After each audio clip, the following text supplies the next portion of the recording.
Remember the other day we talked about the word no and on? Right? I'll take another word today. Okay. Think about this.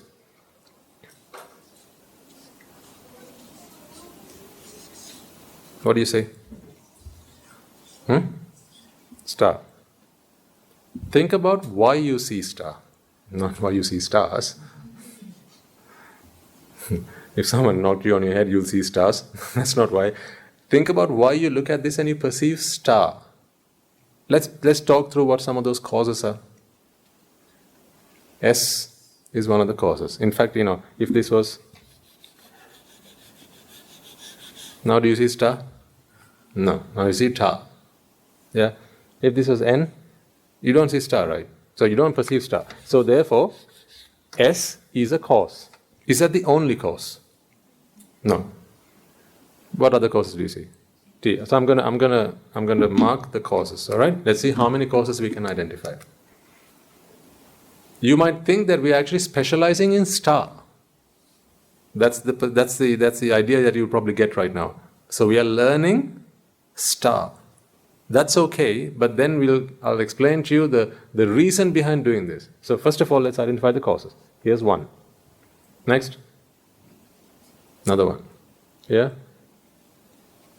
Another one here. Okay? So here you identify how many causes? There's 4 causes so far. Right. What about the fact that S is next to T? That's another cause, isn't it? Right. That's another one there.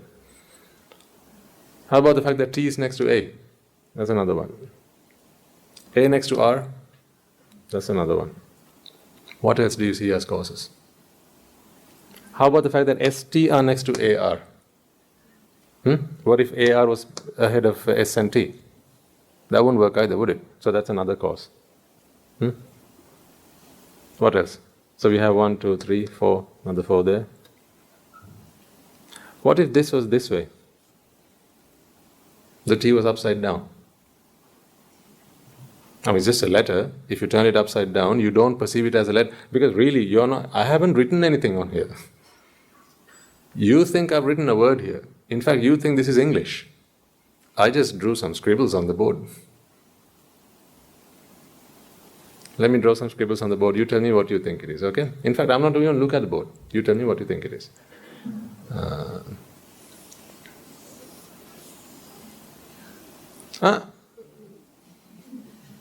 I'm just drawing some scribbles on the board. Why are you saying it's a B? I only just realized that. See, I didn't even intend to draw B. I'm just drawing some scribbles. Okay, let's try another one.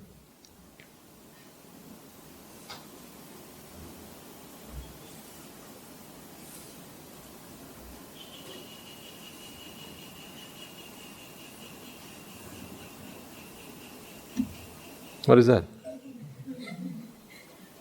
What is that? Hold on. I'll make it something for you. I'm not drawing anything I drew initially. I'm sorry, I'm not erasing any of that. What do you see now? R and I. Did I draw that? I wasn't intending to draw that. I was just drawing some scribbles. But you perceive them as certain things because you see a connection between these things. See, this line is connected to this line, is connected to this line, is connected to this line. That connection you have in your own mind. See how many causes going to make in this R. And then if you know something as Ri, you'll think, this is that one. These are all creations of your own mind. So, star. Now you're seeing lots of causes here. What if I rearrange these letters? Now I've just written the same thing in reverse order. Rats. See, it's the same letters but in reverse order. How is it that I can simply change the arrangement and give you a different manifestation? When you think the word star, do you get the same feeling and emotion as when you see rats? Do you? No, that is why when you see this, you get a different emotion to when you see this. Different arrangement. That's it. That's why water and ice you perceive as different things, and they have different arrangements, so therefore different qualities. See? Different qualities. You know well and truly that when you see this, you get a different emotion, a different emotional response to when you see this. But it's the same letters, different arrangement. Now do you understand that the whole world is the same, ladies and gentlemen? The whole world is the same. All there is are different arrangements of the same stuff. That's why we say nothing is fixed. There are no fixed things. That's why I can simply take these letters out, arrange them in a certain way, in another way, and give you a completely different emotional response. Or ignite within you a different emotional response. All of that is possible because of the nature of anicca.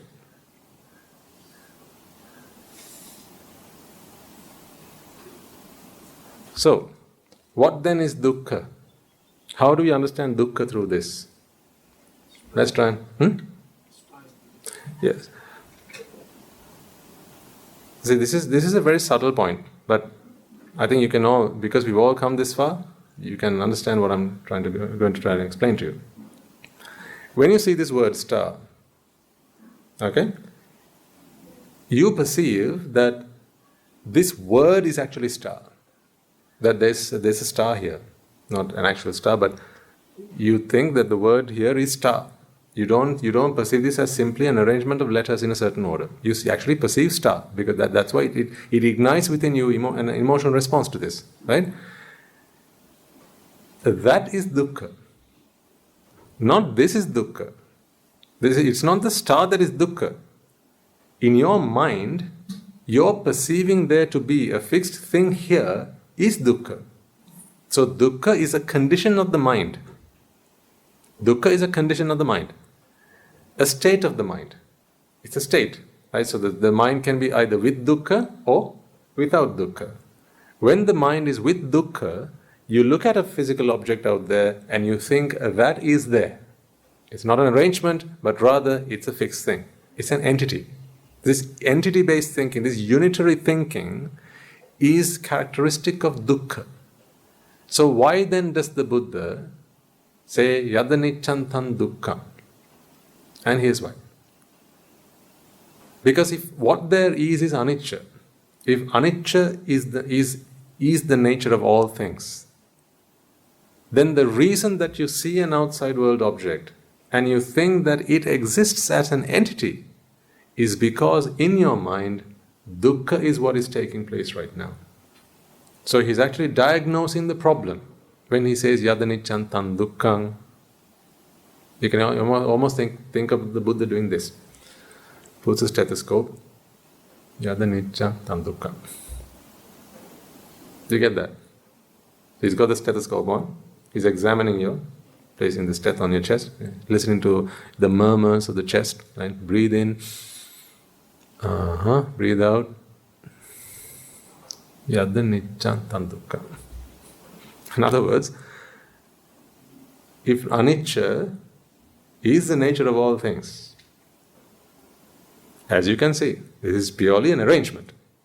If all there are arrangements, and if in the mind also there is only an arrangement, how is the mind an arrangement? Because what is the mind after all? Rupa, Vedana, Sanya, Sankhara, Vijnana. And if jati is happening in the mind, then we know the process of jati. It's a process-driven phenomenon, right? So you have avidya, or ignorance, and then the promise of or the expectation of pleasure, right? Then you have the bhava, abhisankara, you have the bhava, you have the jati, right? So that is also a manifestation, in as much as this is a manifestation. In fact, let me just take a short detour. We know this process of ignorance, and then you have the expectation of pleasure, you have attachment, yeah, you have becoming, and you have jati. I'm just trying to explain an important point here. Why is this star? It's not just because of the causes, but the order of these causes also determine that this is star. What if we were to change the order of these causes?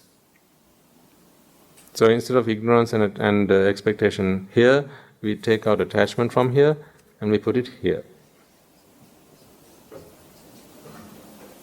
And then straight up to becoming, and then take out jati from here and actually put it up here. This becomes jati, and then this becomes becoming, and then this becomes expectation. You know, this is just madness. Then I'm going crazy here. This makes no sense. This makes no sense because now it's the same causes, yes, but a very different arrangement. Because it's a different arrangement, it does not manifest as jati. It won't manifest as jati. Just like if these causes were rearranged, you get a different product. If this were the case, perhaps, it would have been something else, but certainly not jati. Jati won't happen that way. For jati to happen, it has to be in that order and those causes coming together in that order. So don't you see that jati is purely and wholly and characteristically anicca? What is anicca? Causes and their order. Why is this manifesting as a betel leaf?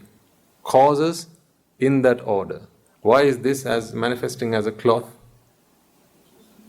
Causes in that order. See, the alignment of causes is as important as those causes themselves. That whole thing is part of anicca. Now, therefore, this is jati because of the causes in that order. So, therefore, jati is also characteristically anicca. So, therefore, if yada nicca, if anicca is the nature of all things, then what is it that is happening to you right now? Has to be jati. Because remember, the Buddha is a doctor, isn't he? He's come to diagnose. He's come to diagnose, to give the treatment, and then to help you heal. So if he's a doctor, he's come here to examine what's gone wrong with us. So he examines the mind and he tells us, jati. So he studies the symptoms. Once he studies the symptoms, he sees that all there is anicca. So if all there is anicca, then this can't be anything other than jati. It can't be self, certainly. Why can't it not be self? What is self not based in? Causes. Exactly. What are the causes for self? Are there causes or are there no causes? You can't answer that question. You really can't answer that question, because how can you answer a question about something that doesn't exist? We don't know what the causes for self are because it's never manifested. We've never had that. We don't expect to have it, but it's never been there, so we don't know what the causes for self are. All we know are the causes for things that are. Jati is. Self isn't. We've never seen self. We've never come across it. Have you? Have you ever come across self? No, we've never come across self. All we have come across is the sense of self. Sense of self is a product of jati, not self. In fact, self, we don't know whether self gives you the same feeling. We don't know that. Why don't we know that? Because self has never been. But what gives the sense of self? In fact, it's like me saying, if Santa were real, I don't know whether he'll give gifts or not. I don't know. Honestly, I wouldn't know. Maybe he might give gifts, maybe he might not. Because we don't know. We have never seen Santa. Who have we seen? People who dress like Santa, and they give gifts.